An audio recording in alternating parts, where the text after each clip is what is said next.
Ce que je viens de faire au début, c'est de montrer que la vie est parsemée des épreuves et d'embûches. Si on va rester sur la première phase, rien ne se fera. Mais en taillant ce crayon, c'est ce que tu dois faire lorsque tu as des épreuves les plus difficiles. C'est de retailler et de te remettre de toutes ces épreuves les plus difficiles. Par exemple, dans mon cas de figure, j'ai été détruite émotionnellement par la rupture amoureuse, la séparation et le divorce, après 16 bonnes années de mariage. J'ai donc décidé que je devais me reconstruire. Bien qu'ayant vu comment mon mariage s'est détérioré, je me suis dépatouillée comme je pouvais, mais ça n'a pas empêché qu'il était brisé. J'ai donc décidé de me reconstruire. Lorsque j'ai décidé de me reconstruire, je l'ai fait en plusieurs étapes. Toi également, si tu passes une période très, très difficile, je prends cet exemple de rupture amoureuse, de divorce et de séparation. Tout simplement, sache que tu dois te relever. Si je l'ai fait, toi également, tu peux le faire d'ailleurs. Je me suis relevée, je l'ai fait en plusieurs étapes et plusieurs phases. La première phase était, après l'annonce de cette séparation, je me suis posé des questions. Qu'est-ce que je fais maintenant? Où est-ce que je dois me rendre? Où est-ce que je dois aller?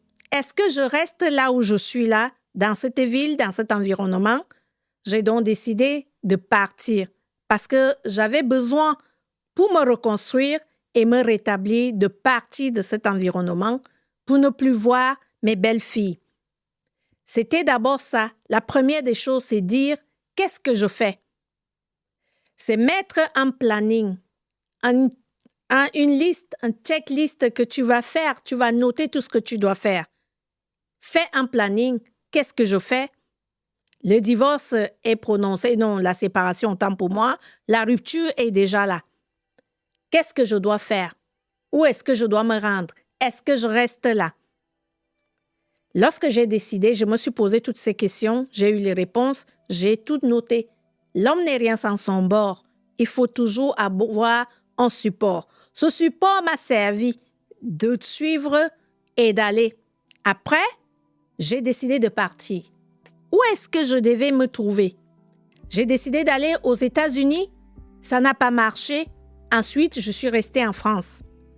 En France, il fallait que je change d'environnement. Par la suite, il fallait que je quitte mon travail. La seconde étape était quoi? Le déménagement. Et dans ce déménagement, je devais trouver du travail. Et lorsque je devais trouver du travail, je devais aussi trouver un appartement. Lorsque je me suis déplacée, je suis allée vivre à 300 km de chez moi en laissant ma fille derrière. Puisque moi-même j'étais détruite émotionnellement, ma fille avec, il fallait donc que je me rétablisse. Si je n'étais pas bien, comment est-ce que j'allais aider ma fille? Comment est-ce que j'allais améliorer les conditions de vie de ma fille ou bien nos rapports, nos relations qui étaient tombées en ruine? Je suis donc partie et là-bas, j'ai trouvé du travail. C'était la seconde étape. J'ai trouvé un appartement au bout de 3 mois. Lorsque je me suis retrouvée là, c'est là où la vraie reconstruction a commencé. Parce qu'il était question que émotionnellement, je devais me libérer. Avant de me libérer, j'ai d'abord pris le temps de faire une introspection. Je ne peux pas te compter le nombre de temps et de larmes que j'ai coulées chaque jour. Parce que, quittant de là où j'étais, jusqu'à déménager à 300 km chaque jour, je pleurais. Je passais des nuits blanches. J'étais en colère contre moi, contre mes belles-filles. J'étais en colère contre la vie. Mais après, seule chez moi, dans mon appartement, avec un lit et pas grand-chose avec moi, j'ai eu le temps de me poser les bonnes questions. Pourquoi je me suis mariée? Qu'est-ce qui m'a amenée à venir vivre en Europe, à me marier avec un Européen? Et après toute cette bataille psychologique et émotionnelle, j'ai eu les réponses à cela et j'ai compris.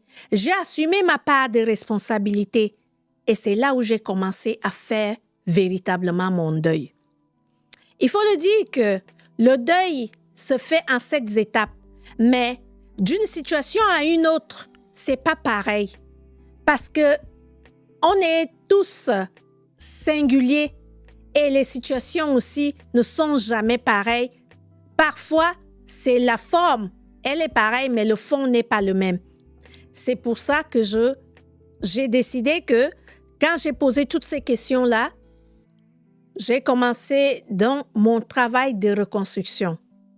Émotionnellement, j'ai pris ma part de responsabilité. La responsabilité de mon ex-mari et de mes belles-filles, c'était à elles de gérer. J'ai commencé à me reconstruire, à me poser des bonnes questions et à me libérer. J'ai fait la somme totale de toutes les frustrations et le traumatisme subi depuis ma tendre jeunesse. J'ai vidé mon cœur parce que j'étais captive. Toutes les énergies, je les accordais et je mettais de l'importance à tout ce que j'ai subi. Alors que c'était le contraire que je devais faire, me libérer de tout ça, pour m'ouvrir à de nouveaux horizons, pour que je me rétablisse. Et là, j'ai commencé à faire ce travail.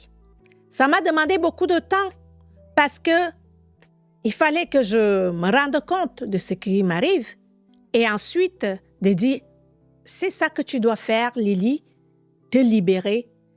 J'ai eu à faire des méditations, j'ai eu à pratiquer du sport, j'ai eu à pratiquer de la marche à pied, des activités physiques, j'ai eu à faire de la lecture, de la croissance personnelle sur le développement personnel. La lecture m'a permis de me remplir émotionnellement et de comprendre ce que j'avais à faire et de réajuster dans mes responsabilités ce qui était mieux pour moi, pour être une personne meilleure et ne plus reproduire les mêmes schémas pour un remariage réussi. Après cela, j'ai vu que ce n'était pas suffisant. Je suis rentrée dans la méditation parce qu'il faut dire ici que lorsque tu es dans cette situation et lorsque tu décides de te rétablir, tu rencontres des personnes qui vont t'aider. Mais lorsque tu décides, tu n'as pas eu ce déclic de sortir de ça, de ce gouffre, tu restes captive et tu sombres dans le manque de confiance en toi, la dépression, l'estime de soi, tu ne l'as plus. Tu te sous-estimes. Tu n'as que le schéma du négatif et non de l'optimisme. J'ai donc décidé de méditer, trouvant dans la méditation la paix du cœur, mais il y avait toujours quelque chose qui me manquait. Ce quelque chose, c'était quoi? Émotionnellement, je devais pardonner. Je devais d'abord me pardonner moi-même de tout ce que j'ai pu faire, de ma part des responsabilités, de ce que j'ai pas fait en bien. Lorsque je me suis pardonnée, j'ai pu pardonner à mes belles-filles. J'ai pu même pardonner au-delà de mes belles-filles à tout ce que j'avais subi dans ma tendre jeunesse, mais qui me mettait en captivité. Lorsque je me suis libérée, j'ai pu faire appel à des professionnels. Un coach de renommée m'a permis de comprendre que émotionnellement, je devais me libérer, lâcher prise. Et lâcher prise, que je n'étais pas la seule qui avait subi une rupture amoureuse, l'injustice, la trahison, l'humiliation, le rejet et l'abandon. Je n'étais pas la seule. Ayant suivi les histoires des autres, je le dis bien dans mon livre de culture, une séparation, j'ai compris que j'avais besoin de me libérer. Et je vous assure que lorsque je me suis libérée, je me suis sentie légère. Je me suis sentie libre. J'avais l'impression de découvrir un nouveau monde que je ne connaissais pas. Il est écrit même dans les Saintes Écritures, pardonnez aux autres. Pardonnez-vous et pardonnez aux autres. Lorsque vous allez pardonner aux autres, vous trouverez le pardon et vous serez pardonné. Si tu ne pardonnes pas, je sais ce que je te dis est très difficile de le faire. Mais, mon frère, ma soeur, toi qui me suis en ce moment précis, pardonne. Trouve en toi la ressource de pardonner et taille, comme je l'ai fait tout à l'heure, ta vie en prenant ce qui est bien. Chaque épreuve est un cadeau mal emballé. C'est comme ça que je le traduis. Un cadeau mal emballé, pourquoi? C'est mal emballé, mais c'est à toi de découvrir que c'est un cadeau. Lorsque tu vas te poser des questions au-delà de la douleur que tu ressens, au-delà de l'injustice, au-delà des humiliations, du rejet, de la trahison, au-delà de ça, pose-toi la bonne question, ouvre cet emballage et tu trouveras derrière ce que c'est un cadeau. Parce que lorsque tu découvres que c'est un cadeau, c'est une nouvelle vie qui commence. C'est des nouvelles choses qui s'ouvrent à toi. C'est la liberté. Rien ne vaut la liberté. La liberté du cœur, lâcher prise, et les bonnes choses viennent à toi sans faire des efforts. Tu rencontreras des bonnes personnes que lorsque tu vas décider de quitter cette prison dorée. Ton cœur n'est pas une poubelle. Ton cœur n'est pas là pour ramasser des ordures. Ton cœur est là pour découvrir qui es-tu. Redéfinis-toi. Quelle est ma mission de vie? C'est peut-être cette épreuve que tu traverses qui est difficile, qui est ta mission de vie. Mais c'est à toi d'aller au-delà de ce que tu vois, de découvrir et de voir un peu plus loin en te posant des bonnes questions, en te découvrant, en entrant à l'intérieur de toi.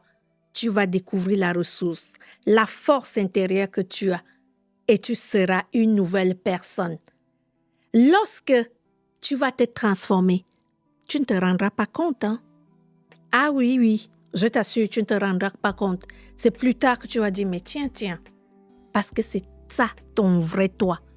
C'est pas le vrai toi qui est ce que tu vois là. La personne, la lionne que tu es devenue, celle-là qui est aigrie, celle-là qui est pleine d'amertume, celle-là qui est violente, celle-là qui est querelleuse, celle-là qui veut mordre à tout prix, qui est sur la défensive, qui est sur l'offensive, qui veut toujours attaquer pour se protéger parce que tu t'es mis une carapace. C'est pas toi. Tu es cette personne qui est libre, qui assume ce qu'elle fait, qui ose faire les choses dont elle a peur, mais qui assume par derrière et prend juste des bonnes résolutions et voit que du positif. Même là où il y a la difficulté, elle va voir que du positif. C'est cette personne que tu es. Et lorsque tu tailleras ta vie comme tu veux, en bout pointu, en bout pointu, c'est quoi? C'est lorsque tu vas écrire, tu vas voir ce que ça va présenter sur l'écriture, alors que si tu n'as pas taillé, tu n'auras rien. Tu resteras brisé. Tu resteras l'ombre de toi-même. Tu vas te détruire. alors que les personnes qui t'ont brisé, les personnes qui t'ont laminé, rejeté, continuent leur vie et toi, tu restes l'ombre de toi-même. Est-ce la vie que tu veux? Est-ce la vie que tu as été créée? Est-ce ta mission? Non. Non. Personne d'autre ne rêvera mieux que toi-même. Taillera ta vie meilleure que toi-même. Désormais, quitte cette douleur qui te ronge, quitte cette prison dorée. Taille et tu verras le meilleur. Regarde loin, au-delà de la douleur que tu ressens. Transforme cette douleur en une joie, en une force. Et je sais que tu l'as, cette force. Reconstruis donc en 3 étapes en disant, je me libère de toutes ces amertumes.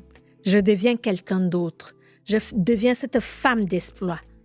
Deviens cette femme qui impacte avec mon histoire.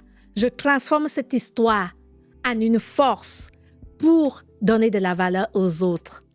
Ensuite, redéfinis-toi. Quelle est ta mission de vie? Quelles sont tes qualités? Moi, mes valeurs qui me sont propres, c'est la solidarité. C'est le partage. L'esprit d'équipe de partager aux autres, d'être là pour les autres, c'est le respect. C'est la loyauté. C'est reconnaître et de dire toujours merci à tout ce qui vient à moi, en bien ou en mal. Et lorsque tu vas te redéfinir, connaître tes limites surtout. Connaître tes limites et apprécier les autres, même dans leurs défauts. Savoir prendre ce qui est mieux. Ensuite, tu as toujours eu des rêves.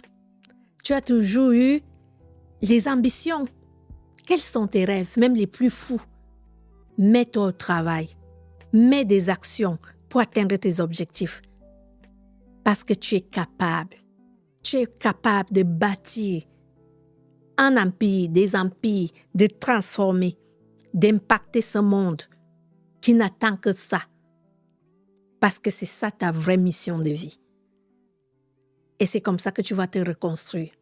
J'appelle ça les 3 R. Se reconstruire qui consiste à se libérer, qui consiste à se réconcilier avec soi-même. Se retrouver qui consiste à redéfinir son identité, ses valeurs, reconnaître qui on est, avoir confiance en nos actes, en nous-mêmes, reconnaître nos capacités d'accomplir et se restaurer qui consiste à mettre en place les actions pour atteindre nos rêves, nos objectifs et nos ambitions au-delà de notre entendement. Oui. L'expérience du crayon, comme il a été brisé et taillé, représente le travail que tu dois faire sur toi pour redevenir celle que tu es et la lumière que tu représentes. Je t'ai donné dans cette vidéo toutes les étapes. Comment tu dois faire pour redevenir la personne et la lumière que tu es. Si tu as des questions, n'hésite pas à me les laisser en commentaire et me les poser. Je prendrai un réel plaisir à te répondre. Si tu souhaites commander mon livre, tu as les numéros des représentants à Abidjan, Cotonou et les liens pour payer en ligne sur Amazon ou sur mon site. Je te les mets en description.